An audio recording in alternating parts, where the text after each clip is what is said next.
అందరికీ నమస్కారం. నేను మీ సచిన్. ఈరోజు ఒక ముఖ్యమైన విషయం మీతో చెప్పడానికి ఇలా వచ్చాను. అదేంటంటే, ఈ వేసవికాలంలో ఎండలు చాలా తీవ్రంగా ఉన్నాయి.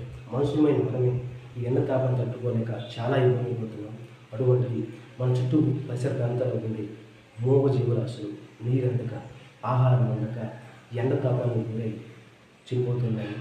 అందులో భాగంగా పక్షులు మన నిత్య జీవితంలో, మన జీవనాధారంలో చాలా ముఖ్యమైన కీలక పాత్ర వస్తున్నాయి.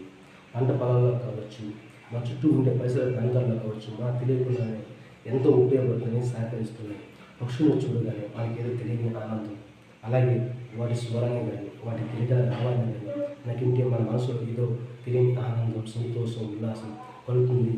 అటువంటి పక్షులకు మన వంతు సాయంగా మన ఇంటి పైన కానీ, మన ఇంటి చుట్టుపక్కల పరిసర ప్రాంతాల్లో కానీ వాటికి అందుబాటులో ఉండే విధంగా నీటిని అందించి ఎండ తాపానికి గురవకుండా వాటి దాహాన్ని తీర్చి వాటి ప్రాణాలను కాపాడి కొంత పుణ్యాన్ని సంపాదించుకుందాం. అలాగే వీలైతే ఏవైనా కొన్ని తృణధాన్యాలు కానీ, గింజలు కానీ, ఆహార పదార్థాన్ని వాటికి అందించండి.